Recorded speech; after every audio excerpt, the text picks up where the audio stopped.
Ford is now delaying production at its second battery plant, which, as you know, is brand new in Hardin County. Meanwhile, Honda has pulled out of a partnership with GM to make affordable EVs the day after GM said it would slow down EV production.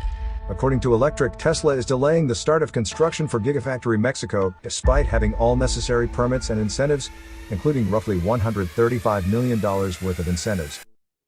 Did you know the world's biggest electric auto manufacturer, Tesla, decided to spend more than $5 billion to set up Gigafactory in Mexico in early 2023?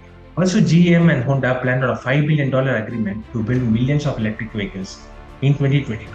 The other global automaker, Ford, was planning to invest $12 billion in electric vehicle factory, including a factory for batteries based out of Kentucky. However, all these initiatives centered around US failed or postponed, primarily because of a single reason. Before we get to that reason, it's important to know the context that every billion-dollar global auto manufacturer in US, India and China are racing to build electric cars and deploy it for production. Also, the entire sector is supported by various governments who provide various incentives and plan for expanding charging infrastructures across different nations. So what went wrong with the big plans by Mexico, GM and Ford in US? Does it have any significance to India? Before we proceed to the answer, please take a moment and subscribe to my YouTube channel and share it to your friends. Going back to the question of what went wrong with investments in electric car sector in US, the answer is in the high interest rates set by Central Bank of the United States, also known as the Federal Reserve Rate or Fed rate.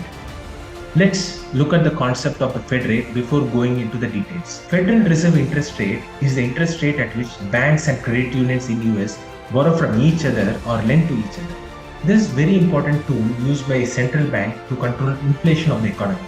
By raising or lowering the interest rates at which banks borrow or lend, inflation can be balanced in an economy.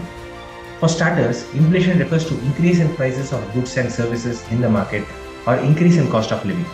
When prices of goods increase compared to last year, we could see inflation is high. Similarly, when prices fall for goods and there is no demand from consumer to purchase goods at earlier prices, we can say inflation is low.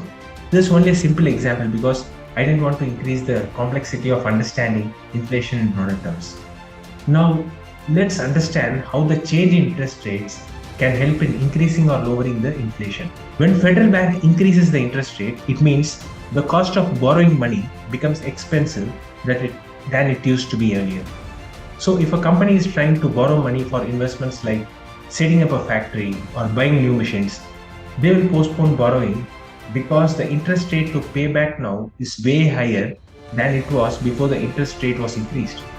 Likewise, if a consumer who wants to buy a car or home, he or she will have to pay much higher amount as interest to the bank than it was before when interest rate was low. This makes the consumer to think of saving money rather than borrowing to spend excessively. So this leads to sellers reducing the prices so that consumers can afford them. This ultimately leads to lowering the inflation rate. Similarly, by lowering the interest rate, the economic activity of spending and borrowing will improve and it will raise the inflation. Now, going back to the United States economy, the Consumer Price Index or CPI as we call it, which is a measure of inflation, has remained the highest in the past 4 decades in the year 2022, which was just 2 years back. When we look at the numbers, the year-over-year CPI was astounding 9.1% in June 22, the highest in 40 years. From then on, the index started falling gradually and it has reached 3.1% in November 23. However, for the year ending in December 23, it increased to 3.4% and it decreased slightly to 3.1% last month. To manage the high index in June 22, Fed responded by increasing interest rates from 1.21% in June 22 all the way to an average 5.33% in August 23. This increase in Fed rate along with other factors contributed to reducing borrowing and lowering the price of goods, and it also lowered economic activity. Another important thing to note is that the Federal Bank has a target of 2% of Consumer Price Index, and since the current number is 3.1%, the Fed is reluctant to reduce interest rate and boost economic activity. This has troubled US electric car manufacturers in the past year. Now, going back to the most important question of why the global electric car manufacturers in US stopped investments, we have the answer. Because interest rates continue to remain high for the past year, the consumer in US who live on paychecks month on month can't afford to borrow money from banks. who charge high interest rates. So, consumers postpone buying electric vehicles, which are a bit costly, and this affects the revenue of car companies.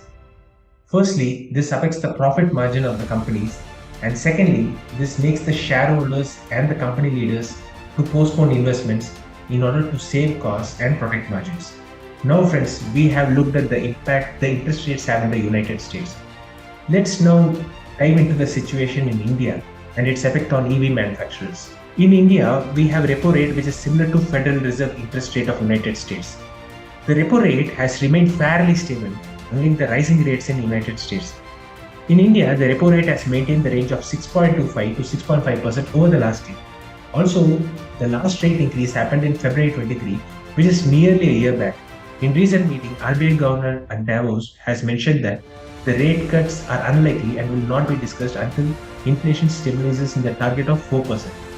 Currently, India's CPI, which is a measure of retail inflation, is around 5.69%, and hence the interest rate can't be expected to change further in short period of time. In summary, given the interest rate stability over the year in the past and in the near future, it's not a major challenge for EV manufacturers to firefight in India to build and launch EV cars. However, India is still in the forefront to reach ambitious target of electrification of vehicles by 2030. The major important challenges which India faces as per reports by McKinsey are consumer concerns on battery life, battery safety, availability of charging infrastructure, and purchase price. In electric car segment, Tata Group, Mahindra Group, and others have developed 2 to 3 year long plans to accelerate electric car production and launch them to consumers at affordable prices. Let's wait and watch how it plays out in the market. That's it from me for today, guys. I have shared the details of research materials in the description. If you have any thoughts to share on interest rates and electric cars, please comment below. Also, if you find this video interesting, please share it with your friends and please subscribe my YouTube channel to support me in making more interesting videos. Take care. Bye bye.